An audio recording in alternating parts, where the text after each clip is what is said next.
అధ్యక్ష అధ్యక్ష ఇప్పుడు వారు మాట్లాడేదానికి ప్రతి అక్షరానికి నేను మాట్లాడతా. ఈ సమయాన్ని నా జనరల్ సమయాన్ని తీసేయండి. ఇక ఆయన ఉక్రోషమేందో నా ఉక్రోషమేందో ప్రజలు చూసిరు వాళ్ళ రాష్ట్రంలో. ఎందుకు అంతగానో ఆవేశపడ్డాడో, ఎందుకు మళ్ళీ జైలు జీవితం గుర్తు చేసుకుంటున్నాడో, చెర్లపల్లి జైలు జీవితం వారికి అనుభవం కాబట్టి మళ్ళీ మళ్ళీ గుర్తు చేసుకుంటున్నట్టున్నాడు పాపం. మళ్ళీ ఎట్లా ఆడికే వస్తా అనుకుంటున్నాడేమో, మళ్ళీ అక్కడికే వస్తా అనుకుంటున్నాడు, గుర్తు చేసుకుంటున్నాడు. అధ్యక్ష మా జ్ఞాపకాలు మాకుంటాయి, వారి జ్ఞాపకాలు మాకుంటాయి. నాకు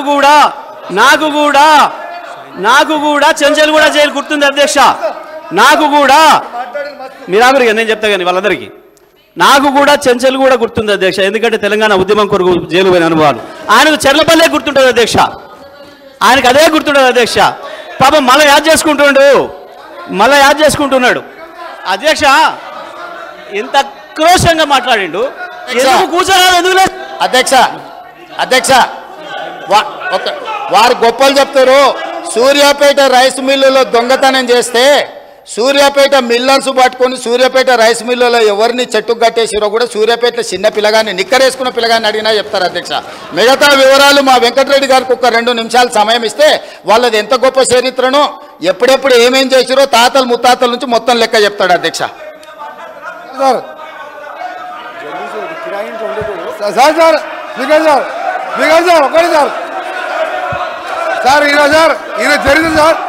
ఈయన చరిత్ర సార్, ఈయన గ్రామానికి చెందిన మదన్ మోహన్ రెడ్డి అని మాజీ సమితి ప్రెసిడెంట్ హత్య కేసులో A2 అధ్యక్ష, అలాగే A2 అధ్యక్ష ఆ మర్డర్ కేసులో ఇంకో భుక్షమనే వ్యక్తి హత్య కేసులో ఈయన వీళ్ళ నాయన A6 A7, ఆ తర్వాత రామిరెడ్డి హత్య కేసులో A3గా ఉండి తడిపారు చేసిన మా జిల్లాకి వెళ్ళి 1 సంవత్సరం పాటు బహిష్కరించాడు. పోతూ ఈ మర్డర్లు చేసి దోసపాటి గోపాల్ ఇదే అసెంబ్లీలో ఎక్స్ఎమ్మెల్యేగా ఉండే ఆ పెట్రోల్ బంకులో 1,80,000 రూపాయలు దొంగతనం చేస్తే ఆ కేసులో ముద్దాయి అధ్యక్ష. ఇంకొకటి రామారావు గారు ఎన్టీ రామారావు ముఖ్యమంత్రిగా ఉన్నప్పుడు ఎక్సైజ్ ప్రొవిజన్ పెడితే దొంగ మందు కర్ణాటక వెళ్ళి మందు తీసుకొచ్చి పట్టుబడితే మిర్యాలగూడ పోలీస్ స్టేషన్లో ఇప్పటికీ కేసు ఉన్నది అధ్యక్ష. ఈయన కేసులు చెప్తే అబ్బా ఈయన గురించి మాట్లాడితే మా గౌరవం పోతుంది అధ్యక్ష. అందుకనే జగదీష్ రెడ్డి గారు మీరు మీ చరిత్ర చెప్పాలంటే మీ ఒక చరిత్ర కాదు, ఆయన అంటే ఉద్యమాలు చేశాడు. సార్ ఒక నిమిషం, మీరు ఎందుకే భయపడుతున్నా అని ఆయన చరిత్ర చెప్తే భయపడుతున్నారు. ఆయన చరిత్ర చెప్తే భయపడదు సార్. ఆయన తెలంగాణ ఉద్యమం చేసిందంట. దొంగతనాలు, కిరాయి హత్యలు దొంగతనాలు తప్ప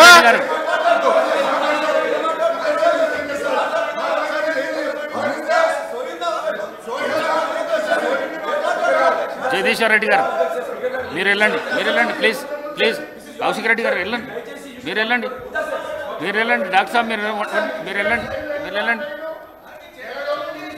50 కోట్లకు అమ్ముకున్నాడు పిసిసి ప్రెసిడెంట్ అని చెప్పారు. 50 కోట్లకు పిసిసి ప్రెసిడెంట్ అమ్ముకున్నాడు. 50 కోట్లకు పిసిసి ప్రెసిడెంట్. జగదీశ్వర్ రెడ్డి గారు దయచేసి అధ్యక్ష జగదీశ్వర్ రెడ్డి గారు ఆయన మాట్లాడిన ప్రతి అక్షరం రికార్డు నుంచి తీసేయాలి మీరు దయచేసి. లేదు నేను కట్టుబడున్నా సార్, ఒక్కటే నిమిషం నేను చెప్తున్నా. లేదు నేను ఛాలెంజ్ చేస్తా ఉన్నా. ఆయన చెప్పిన దాంట్లో ఆయన నన్ను గురించి ఏదైతే వ్యక్తిగతంగా మాట్లాడిండో, ఏదో తడిపారు చేసినని, ఏదో లెక్కర్ కేసులో ఉన్నాని, అందులో ఒక్కటి రికార్డు చూపించినా నేను ఇదే సభలో ముక్కు నేలకు రాసి రాజీనామా చేసిపోతా, రాజకీయాలకు రాను. ఆయన ముఖ్యమంత్రి ఇద్దరు చేయాలి, ముక్కు నేలకు రాయాలి, రాజీనామా చేయాలి ఇద్దరు. ఒకటి నిరూపించకపోయినా నేను దానికి సిద్ధంగా ఉన్నా. మరొకసారి చెప్తున్నా, ఆయన మాట్లాడిన దాంట్లో ఒక్క దాంట్లోనైనా నిరూపించకపోతే ఆయన ముఖ్యమంత్రి, ఆయన ఇద్దరు ముక్కు నేలకు రాసి రాజీనామా చేసిపోవాలి రాజకీయాల నుంచి. నేను అడిగున్నా దీని మీద నిలబడాలి అధ్యక్ష, దీని మీద నిలబడాలని చెప్తా ఉన్నా. అయితేనేమో రికార్డు నుంచి తీసేయండి చెత్త మాటల్ని. లేదు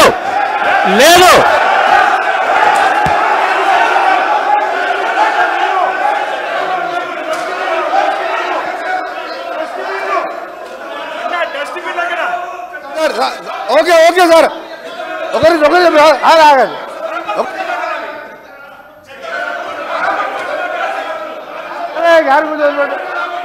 సార్ మా గౌరవ సభ్యుడు చెప్పినట్టు నేను చెప్పిన మర్డర్ కేసులలో అతని పేరు 16 అరే ఆగా బాబు ఆగు నేను చెప్పినట్టు మర్డర్ కేసులలో ఆయన కోర్టు చుట్టూ 16 సంవత్సరాలు తిరిగిండా లేదా కోర్టు రికార్డులో ఉంటుంది. రెండవది దోసపాటి గోపాల్ అనే మాజీ శాసనసభ్యుడు బర్గులో దొంగతనం కేసు, అలాగే దొంగ మంది అందరూ నేను ఆయన ఛాలెంజ్కు సిద్ధం చేస్తున్నా. ఇది నిరూపిస్తా, లేకపోతే నా మంత్రి పదవికి ఎమ్మెల్యేకి రాజీనామా చేసి బయటికి వెళ్ళిపోతున్నా. ఛాలెంజ్ చేస్తున్నా, ఛాలెంజ్ రికార్డ్ ఆపేయండి మీరు సార్ స్పీకర్ సార్ మీరు అర్జెంట్ చేయండి. మీరు నల్గొండ ఎస్పీకి వెళ్ళి రికార్డు తెప్పించుకోండి, హైకోర్టుకి వెళ్ళి తెప్పించుకోండి. 16 సంవత్సరాలు కోర్టు చుట్టూ తిరిగిన 2006లో కేసులు కొట్టేసి మర్డర్ కేసులు ఈయన నాయనమే. నేను ఆయన ఛాలెంజ్ సిద్ధంగా చెప్తున్నాను, రాజీనామా చేస్తా మంత్రి పదవికి ఎమ్మెల్యే. నువ్వు ఇక మొన్న గెలిచిన 2000 3000తో గెలిచినావు, నీ జీవితంలో రావు. నువ్వు మళ్ళీ చదువుకు నీ ఛాలెంజ్ నేను ఒప్పుకుంటున్నా. ఆ రికార్డు తెప్పియండి. జగదీశ్వర్ రెడ్డి గారు అధ్యక్ష 1 మినిట్ చెప్తా హరీష్ రావు గారు కూర్చోండి. ప్రశాంత్ రెడ్డి గారు ప్లీజ్ ప్రశాంత్ రెడ్డి గారు ప్లీజ్ జగదీశ్వర్ రెడ్డి గారు మీరు డిమాండ్స్పై చర్చ మాట్లాడితే చర్చ సవాలుగా నడుస్తుంది. మీరు రెచ్చగొట్టే ప్రసంగాలు చేస్తే ఇక్కడి వెళ్ళి కూడా రెచ్చగొట్టే ప్రసంగాలు వస్తాయి. అందుకే దయచేసి డిమాండ్లపైనే మాట్లాడండి, డిమాండ్లపైనే చర్చ మాట్లాడండి. మీరే రెచ్చగొట్టే ప్రసంగాలు చేస్తే ఎట్లా చెప్పండి. అధ్యక్ష ప్రజలు మొత్తం లైవ్ ఇవ్వండి. ప్రజలకి ముఖ్యమంత్రి గారు మాట్లాడింది, ఆయన మాట్లాడింది, నేను మాట్లాడింది ప్రజలు చూసినారు. కానీ మీరు ఈ రిమార్క్స్ చేయడం వల్ల మీ ప్రతిష్ట కూడా భంగం కలిగే అవకాశం ఉంది అధ్యక్ష. ఎందుకంటే నేను డివైడ్ అయినా మీరు మాట్లాడడం అనేది ఇది న్యాయం కాదు అధ్యక్ష, ఇది నేను గౌరవ సభ్యులను కోరుతా ఉన్నాను, ఏది కూడా చైర్పై రిమార్క్స్ వచ్చే విధంగా సభ్యులు మాట్లాడకూడదని ఈరోజు మేము చెప్తా ఉన్నాము. గౌరవ శాసన సభాపతి గారు ఒకటే కోరినరు, ఈరోజు అపోజిషన్కు సంబంధించి కొన్ని రిమార్క్స్ రెచ్చగొట్టే ప్రసంగం చేస్తే మళ్ళీ అదేవిధంగా ట్రెజరీ బెంచెస్ నుంచి కూడా అదేవిధంగా రెస్పాన్స్ వస్తాయని చెప్పిండ్రు. ఈరోజు వారు చెప్పటం విషయంలో వారు చెప్పారు. రెండవది అధ్యక్ష, వారు నిత్యం ఈరోజు సభ్యత సమాజం మొత్తం కూడా చూస్తూ ఉంది అధ్యక్ష. ఈరోజు శాసనసభ్యులందరినీ కూడా పట్టుకొని ఇష్టరాజ్యంగా అడ్డగోలుగా మాట్లాడడం అనేది వారు తప్పకుండా వారు మాట్లాడిన పదజాలాన్ని వెనుక తీసుకోవాల్సిందే, దాంట్లో నుంచి రికార్డుల నుంచి తీయాల్సింది అధ్యక్ష. అందరు సభ్యులకు సంబంధించి వారు మాట్లాడటం జరిగింది అధ్యక్ష, ఇది ఉపేక్షించేది కాదు అధ్యక్ష. జగదీశ్వర్ రెడ్డి గారు పర్వాలేదు, ఇట్లా కూడా భయపెట్టిస్తారన్నట్ట. చేసింది మీరు, మీ ముఖ్యమంత్రి గారు ఉపన్యాసం విన్నారు ప్రజలు, మీ మంత్రి ఉపన్యాసం విన్నారు, నాది విన్నారు, ఏం మాట్లాడుతున్నారు? జగదీశ్వర్ రెడ్డి గారు సార్ ఏంది భయపడిస్తా ఉన్నారా సార్?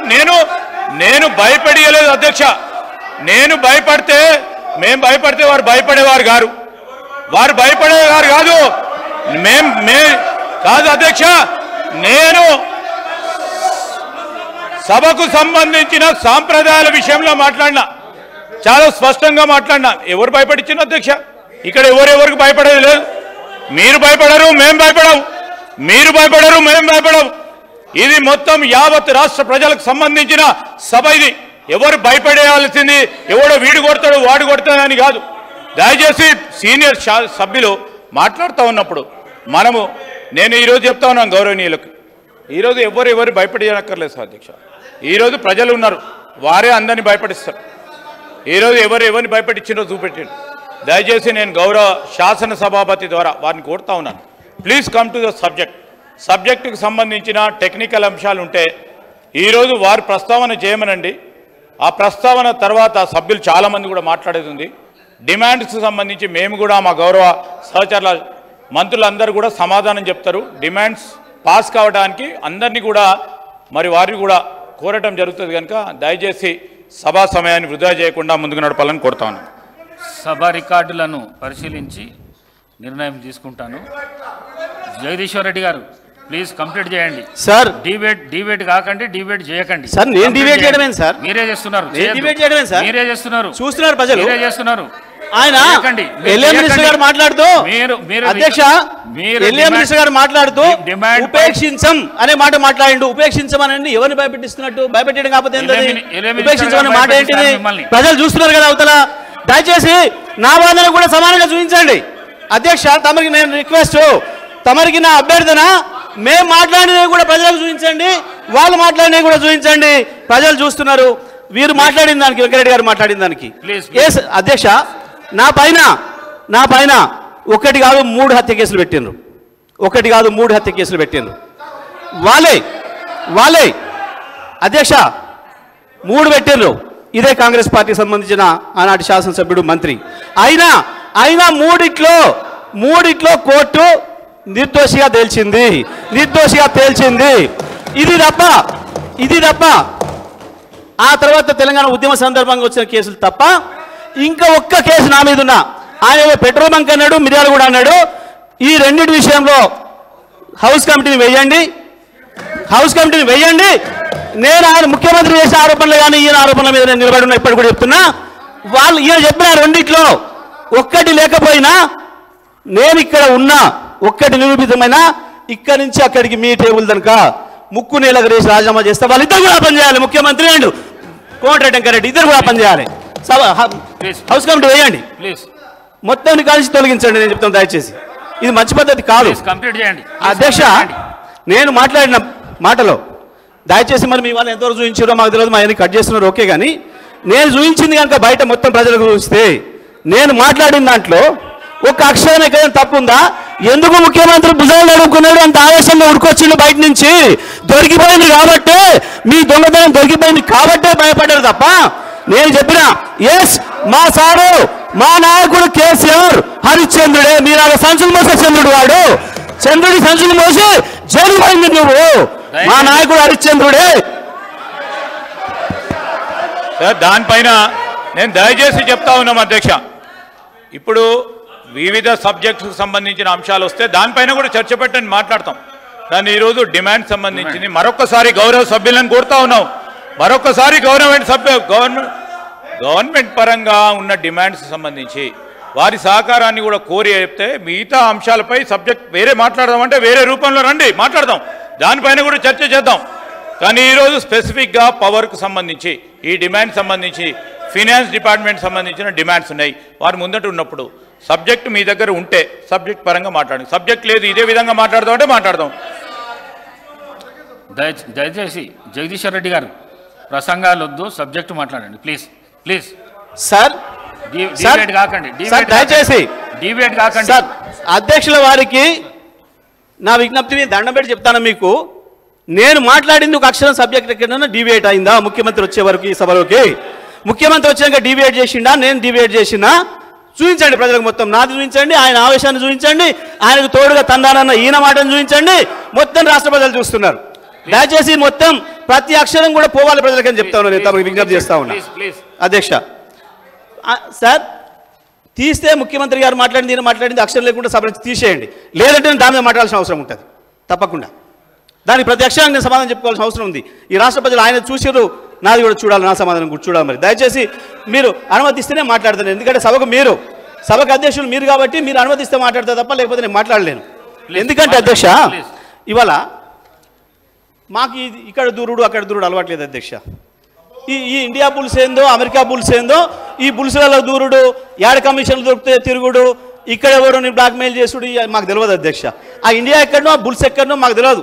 వారే పట్టుకొచ్చారు. మరి వాళ్ళ దగ్గరికి వీరెందుకు పోయినరో, దేనికి దొరికిందో బుల్సో నీళ్లకు అది ఆయనకే ఎరక అధ్యక్ష, సీఎం గారికి ఎరక. ఆ బుల్స్ ఎక్కడ ఉన్నాయో మాకు తెలియదు. ఈ బుల్స్ చోటికి మేము ఎప్పుడు పోం, మాకు అలవాటు లేదు అధ్యక్ష, మాకు అలవాటు లేదు. ఇక కేసీఆర్ గురించి వీళ్ళు మాట్లాడతారు. కేసీఆర్ కాలు గోడి సరిపోతారు అధ్యక్ష. వీళ్ళు తెలంగాణ శ్రీ కె వెంకటరామరెడ్డి గారు, శ్రీ కె వెంకటరామరెడ్డి గారు బీజేపీ శ్రీ కె వెంకటరామరెడ్డి గారు, నేను ప్రసంగాలు చేయొద్దు అని చెప్పిన, చర్చ చేయమన్నా అయిపోయింది, అది క్లోజ్ అయిపోయింది.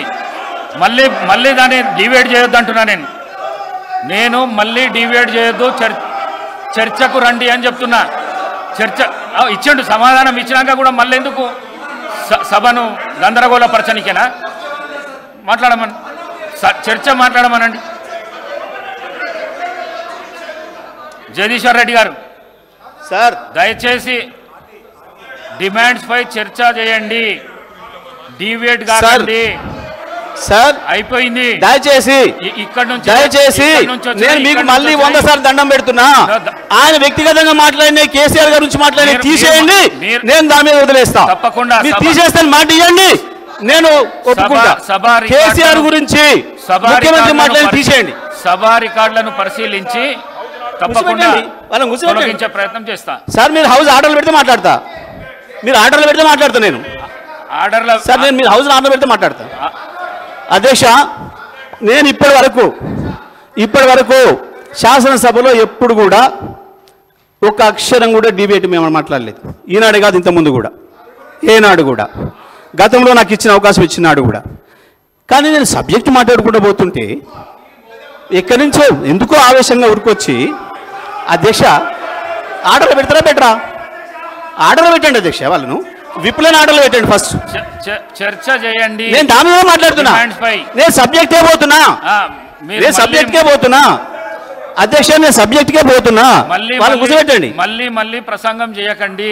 అరే చర్చ చేయండి. వాళ్ళు చెప్పింది మీరు చెప్పింది మాట్లాడాలి సార్. చర్చ చేయండి సార్. మరి వేరే వాళ్ళు రాసిస్తే చదవాలా? మేము మాకేం అర్థం కావట్లేదు సార్. మా మీద బురద చల్లి పోతాం ఇట్లే మా మందబలంతోనంటే ఎట్లా సార్? మరిగా సభ నడుపుకోవాలనుకుంటే, మేము ఉండాలనుకుంటే మాకు అవకాశం ఇస్తే మాట్లాడతాం. ఉండాలని లేదు వద్దని మీరు అనుకుంటే మేమేం చేయగలిగింది లేదు అధ్యక్ష. ఉండాలి, మీరు లేకపోతే అధ్యక్ష ఎట్లా ఇస్తారంటే అధ్యక్ష మీరు మధ్యలో ఒకటే మాట. నేను అధ్యక్ష ప్రజలకు పోతుంది బాలా, ప్రజలు చూస్తున్నారు అధ్యక్ష. మీరు వెంకటరెడ్డి గారు ఏ సబ్జెక్ట్ మాట్లాడారు అధ్యక్ష? ఏ సబ్జెక్ట్ మాట్లాడండి వెంకటరెడ్డి గారు? చూసారు కదా ప్రజలు. మరి మీరు తమరు కూడా చెప్పాలి కదా. వాళ్ళని ఇష్టం వచ్చినట్టు తిట్టడానికి వాళ్ళ చేతికి ఏమో గొడ్డలు ఇచ్చి మమ్మల్ని నరకమంటారు, మమ్మల్ని మాత్రం బేడీలు వేసేసి మేము చెప్పిందే మాట్లాడమంటే ఇదేం న్యాయం అయితే అధ్యక్ష? ప్రజలు చూస్తున్నారు. దయచేసి మరి సభ హుందాతనాన్ని కూడా కాపాడుకోవాల్సిన అధ్యక్ష బాధ్యత ఉంది అధ్యక్ష మన అందరికీ. చూసిన మాట చేసిన మాటలు విద్యుత్ విషయం ఒకటి ఉందా మా అధ్యక్ష? వెంకరెడ్డి మాట్లాడిన దాంట్లో మరి నేను ఏమని మాట్లాడాలి అధ్యక్ష? మరి ఇప్పుడు ఆయన చేసిన ఇష్టం వచ్చిన ఆరోపణలు ప్రజలకు వెళ్ళిపోవాలి అధ్యక్ష. ఇదే పద్ధత? ఇట్లయితే సభ హుందాతనం నిలబడుతుంది అధ్యక్ష. తమని నేను అడిగినా మొత్తం అక్షరం లేకుండా దీంట్లో తీసేయండి అని అడిగినా, తీస్తారా తీయరా తమరు చెప్పలే. హౌస్ కమిటీ ఏమని అడిగినా దానిపైన కూడా సమాధానం లేదు. అది చెప్పండి అధ్యక్ష. జగదీశ్వర్ రెడ్డి గారు సార్, మీరు చైర్ను ప్రశ్నించొద్దని ఇంతకు ముందు చైర్ను ప్రశ్నించడం కాదు రిక్వెస్ట్ సార్. చైర్ అభ్యర్థిస్తున్నా అని చెప్పిన, దండం పెట్టి అభ్యర్థిస్తున్నా అని చెప్పిన, నేను దండం పెట్టి అభ్యర్థిస్తున్నా అని చెప్పిన, నేను చైర్ మీద ఆరోపణ అని చెప్పినా. నేను అయినా మీరు చెప్పలేదంటే నేను నా సభలనే మీరు ఈ విధంగా మాట్లాడితే ఎట్లా? నేను సభ రికార్డులను పరిశీలించి నేను తీసేస్తా అని చెప్పినాను. మీరు మళ్ళీ నా మీదనే మీరు ఈ విధంగా మాట్లాడితే ఎట్లా? ప్లీజ్ చర్చ చేయండి మీరు. ప్లీజ్ అధ్యక్ష, ధన్యవాదాలు. అవి తీసేస్తున్నందుకు. తీసేసినా సరే నేను హౌస్ కమిటీ దాని మీద ఇప్పటికి కూడా కట్టుబడి ఉన్నా, ఇబ్బంది లేదు. నేను అడిగిన ఛాలెంజ్ మీద కూడా వాళ్ళకి ధైర్యం ఉంటే రావాలని చెప్పి కోరుతూ దాన్ని ముగిస్తా ఉన్నా అధ్యక్ష.